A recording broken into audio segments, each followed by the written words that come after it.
Korutla BRS उम्मीदवार कल्वाकुंतला संजय ने हमारे रिपोर्टर अनस से फेस टू फेस इंटरव्यू के दौरान उम्मीदवार कल्वाकुंतला संजय ने कहा कि टीआरएस पार्टी कोरुटला में 60,000 की अक्सरियत से कामयाबी हासिल करने वाली है। उन्होंने यकीन जाहिर किया कि बीआरएस पार्टी आने वाले असेंबली इलेक्शन में 100 से ज़्यादा सीट्स पर कामयाबी हासिल करेगी। कोरुटला कॉन्स्टिट्यूंसी में बीआरएस पार्टी के उम्मीदवार डॉक्टर कल्वाकुंतला संजय सर के साथ हम मौजूद हैं। उनसे बात करके मालूम करते हैं कि कोरुटला कॉन्स्टिट्यूंसी में उनकी सियासी सफ़र कैसे चल रहा है और कार कौन से पोजीशन पे अभी कोरुटला कॉन्स्टिट्यूंसी में जा रही है। सर, 1 टीवी उर्दू में आपका खैर मकदम है। सर, अभी कोरुटला में कैसा चल रहा है? सर, कोरुटला में तो सिर्फ कार ही चल रहा, कार चल रहा, बस और कुछ नहीं चल रहा है कोरुटला में जी। और कोई दिखा नहीं अब तक। अब तो कोई आया नहीं यहाँ पर। अब तो दूसरे पार्टियों का तो अभी तो कैंडिडेट भी डिक्लेयर नहीं हुआ और डिक्लेयर होने से भी कुछ फर्क नहीं पड़ने वाला है। यहाँ तो सिर्फ कोरुटला का गड्ढा जो है बीआरएस का अड्डा है, यहाँ पर सिर्फ बीआरएस का ही चलेगा, कार का ही चलेगा सिर्फ। पर्टिकुलरली केसीआर साहब ने आपको टिकट दिया है डॉक्टर कल्वाकुंतला संजय को। सर, इसके पीछे रीज़न क्या हो?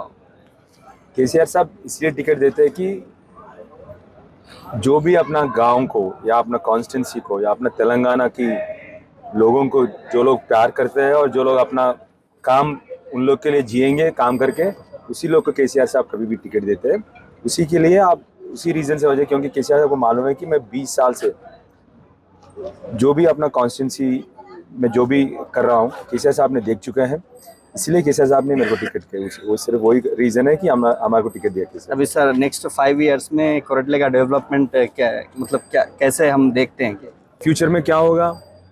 थोड़ा घर बचा हुआ है, वो घर हम लोग कंप्लीट कर देंगे। अभी जो घर बनना है वो घर कंप्लीट कर देंगे। उसके बाद हमारे बच्चों की अच्छी तालीम के लिए हम लोग जो कॉलेज बनाएंगे। यहाँ पर ऑलरेडी हम लोग केसीआर साहब की आशीर्वाद से हम लोग यहाँ पर ऑलरेडी आईटी सेंटर खोला है, जहाँ पर अभी 100 लोग काम कर रहे हैं और उसको बढ़ाएंगे। और आगे आने वाले टाइम में केटीआर साहब ने रिसेंटली यहाँ पर फूड प्रोसेसिंग जोन भी अनाउंस किया है, तो वहाँ पर भी हमारे बच्चों के और जॉब्स आएंगे वहाँ पर भी।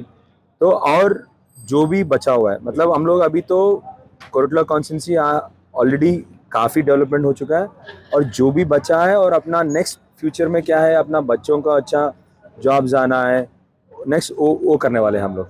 लोगों को जीतने के लिए सिर्फ केसीआर साहब की ज़रूरत है, तो यहाँ पर और कोई केसीआर साहब की सामने और कोई कंपटीशन नहीं है और किसी का कैंडिडेट भी नहीं है। कल्वाकुंतला संजय साहब का बीआरएस से मार्जिन विनिंग क्या रहेगा आपके हिसाब से?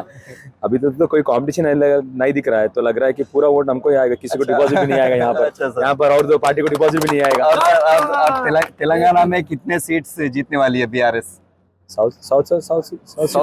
आपके हिसाब से 100+ सेंचुरी हो जाएगा आज। बीआरएस पार्टी के उम्मीदवार, और वो तो दावा कर रहे हैं कि कोरुटला कॉन्स्टिट्यूंसी में 100% बीआरएस जीतने वाली है और तेलंगाना में केसीआर साहब की क़यादत में 100+ सीट जीतने वाले हैं और तेलंगाना की सारी आवाम को साथ लेके चल के और सारी आवाम का डेवलपमेंट करने की ये बात करते हैं।